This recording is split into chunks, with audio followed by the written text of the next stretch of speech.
YouTube, what's the vibes? What it do? Global Ceezy coming live back to you. And this ain't alive, so you got food. Global Ceezy back in this bitch. Hey, last day in Japan, we about to dip. You feel me? Last day in Tokyo to be exact. I'm gonna give you my last thoughts on this country. And I'm gonna break it down city to city. Y'all know I was in Osaka, I was in Tokyo, and those that have been keeping up probably see that I rock with Osaka more than Tokyo. Osaka got more of a vibe that fits my style as a young dude. People are more humble, people are more open. I think it's a better place for blacks. People laugh more, smile more, you know? Here in Tokyo, it's kind of like New York City a little bit, you feel me? Yeah, there's the aesthetic, there's the vibe, fashion, whatever. It's like more of a work culture. Everybody's going to work, going to school. It's kind of hard to meet people on some genuine tip. It's kind of hard to like build trust with people that you just met, you know? Osaka is more like a big city, but like a smaller vibe. The people that's from there take pride in being from there. They take pride in being the nicest Japanese people, most open, welcoming to foreigners or whatever. The tourists are cooler, you know? You're meeting cool tourists that step outside the box a little bit. Tokyo, everybody knows Tokyo in the world, you know? Not everybody knows Osaka, so I feel like Osaka is more of like a curated choice. In Tokyo, everybody just comes here just to go to Tokyo, maybe spend money, whatever, not to mix in really, you know? In Osaka, people really mix in with each other. Tokyo, I ain't gonna lie, this city has drained me. Just being around working people every day. It's the same thing that happened to me in London, I ain't gonna lie. Like, yeah, London's fun, it's cool being in the tourist areas. But once you live in there for a little bit, and then you're waking up every day trying to do this content shit, trying to just connect with people. Like on a Monday morning, everybody's looking at you like, wow, your energy's so high. Everybody's going to work, everybody's trapped in a 9 to 5, and people looking at you like you're out of place a little bit. It's like a struggle trying not to fit in, you know? That's why I like more relaxed places, more open places socially, where you can just be yourself a little bit. Here in Tokyo is more like a robotic vibe. Everybody's on robot timing. Walk a certain way, talk a certain way, move a certain way. But overall, this country, very cool. It's one to see. Mind you, this is Asia, but it's a first world country. I haven't been to many first world countries in Asia. I've been in Southeast Asia for a long time. I did hit Taiwan for a week. This is a little bit like Taiwan, but it's more of a big city vibe, more of a global vibe, more foreigners, more modernization culture, and there's some difference in the Japanese way of life and the Chinese way of life. So this was cool to see. Gave me a better understanding of the Japanese people. Japanese people, pretty friendly, pretty humble. Of course, there's instances where it gets a little weird, but it's pretty easy to just move on your own, just ignore it. But you could allow yourself to fall into the villain role here if you live here.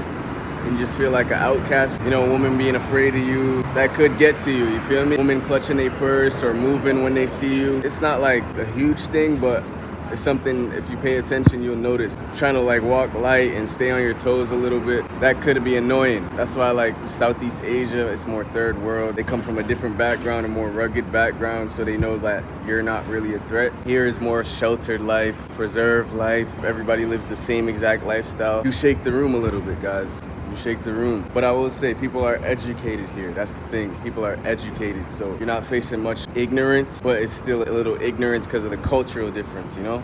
They don't really understand black culture, and they think all black people are like the same, you know, violent, whatever, threat. I don't know. But it's not like an open thing. It's like more in people's heads. They won't say nothing to you, but you'll just see they act funny around you. But here, the food is very good. And I'm gonna break one common misconception about Japan.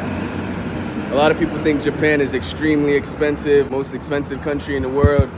I thought this too, that's why I didn't come here for a long time, but honestly, the only thing that's expensive in Japan will probably be like your accommodation, which is not even expensive compared to America. You can get a nice little studio room for like $500 a month. $400 a month, which is pretty dirt cheap to me compared to lifestyle here and the infrastructure. Another thing people think is food is expensive. Nah, food might be the cheapest option here. Like convenience store food, Lawson, 7-Eleven, Family Mart and stuff like that. That's what I really eat, you know, on a budget. I'm a budget traveler. You feel me? The food is just as good as street food, so that's what I really be snacking on. Full meal for like $1, $2 or less, $3 if you want to spend a little more. Drinks, no more than $2. Fruit, cheap, whatever. Supermarkets, cheap as hell. So food really isn't a big expense. Uber and taxi, that might be a little expensive, you know, kind of like American prices a little bit. But the train is very cheap, less than $3. Get you anywhere across the city. I just don't like that the train is not 24 hours. So if you out at night and you miss that 12:30, whatever, you're gonna have to wait till 6 a.m. or book a taxi. So that's one thing about Tokyo that is a little weird. For a big city like this, with so much people, why is the train not 24-hour? But I feel like there's a lot to do. Well, like, there's a lot to see. I don't know about a lot to do. As a tourist, it feels like there's a lot to do because it's such a big city, there's glamour, there's glites. But living here, you probably feel like robotic, you feel me? Like the same shit every day, same little areas every weekend. I came to realize like Tokyo ain't really what it seems to be. Tokyo's huge, don't get me wrong, but there's only a few areas where like you can meet people that are open to foreigners. There's a lot of bustling little areas, you feel me? Out the way, it's like people don't really fuck with foreigners, they don't talk to foreigners.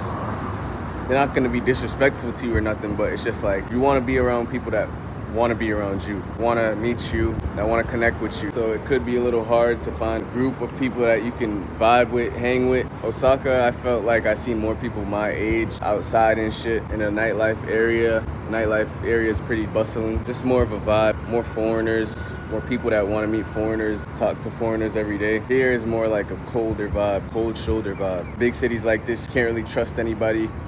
You don't really want to meet nobody new. The women are cool, you feel me? I feel like in other cities other than here, the women are cooler, but there's like a niche of them that like foreigners or like black men in particular. Just like any other Asian country, it's a niche. There's no one Asian country that loves black people. There's no one Asian country that loves foreigners. It's all a niche. People say Thailand, they love foreigners or whatever, or black dudes, but that's not the majority, you feel me? Majority of them are just wary of you. Majority of them just stick to their upbringing, stick to their culture and their roots, stick to the language they know. Here, there is like a little influence of hip hop. So it's like you have to find the people who are open to that, you know? You have to find the people that's out the matrix, because here is like a uniform robotic thinking. You'll find here and there people that are broken out the box, out the matrix. If you're not that type of dude, it could be a little hard because they're gonna see you as that type of dude. The only people here that kind of relate to you are like the black sheep people. Like the people that want to break out of that way of thinking, want to break out the strongholds of their own culture and like just the ignorance of their culture of not wanting to, you know, understand foreigners and the rest of the world. So if you're not that type of black dude, it could be a little annoying, you know? Here, the main places to meet people open to foreigners, Shibuya, you feel me? But I didn't really like it, to be honest. I don't really like that shit. Tokyo, I could have really done without, or done with less days here. That's what a lot of people told me in Osaka. Don't go to Tokyo, don't go to Tokyo. That shit's whack. The people suck. Don't live out there. And I can see why. I thought they were just chatting, you know? Because usually when people tell you not to go somewhere, you should. I could have done without it, man, but I still gotta see more. Now, next time I come to Japan, I wanna see maybe Yokohama, or whatever you call that shit. Mount Fuji, Okinawa. I heard Okinawa is a cool place too. Beach vibes. They might be open to, you know, black people more. There's an army base or whatever over there. What I will say, just the like mindset of the people could be a little brainwashed. Everybody follow rule, you know. There's a big outlaw culture. A lot of people like literally despise the government, despise follow rules way of thinking, go to work way of thinking, work your ass off, slave for a company way of thinking. A lot of people are trying to break away from that. A lot of people don't like that shit, like especially young people. You can see that in their energy. And a lot of the older people, you can see they're still wary of Americans or foreigners or blacks, especially blacks. Sometimes women act like you're gonna grab them or rape them or some shit. You just be minding your business. Women don't act like you're gonna come up to them and try to talk to them or something. But honestly, I'll say I've gotten some good responses from women a lot. Like, you know, women smile at me, come up to me, whatever. Try to get my attention, whatever. Mostly in Osaka, but in Tokyo too. But that might be from TikTok. Some of them probably know me from TikTok. People notice me from TikTok out here. But yeah, clean city, clean country, good vibes, good food, modern technology, you know. It's like a different world, you know. It's cool to see. Come here, vibe out, see if you like it, get the experience, you know. Would I come back here? Yeah, probably I would. I probably would. I said I would live here, but I'm not sure. The more I think about it, it's like a lot of people that live here as black people, you know, they look like they don't want to be here. They look like they regret it. But it's safe. I will say it's extremely safe. Like I said, there is like some outlaw culture here, kind of like petty stuff. People stealing from drunk people, people like, you know, just finessing and shit, trying to get over on people in the streets and stuff, but that's anywhere. There is an outcast culture here if you're a foreigner. Well, if you're black, you will be outcasted. So that's one thing that could be hard to deal with, pretty annoying. I prefer Southeast Asia over here still, but I feel like there's more motion, more action here, more opportunity here to like connect with people. There's foreigners from all over the world, every country, you know.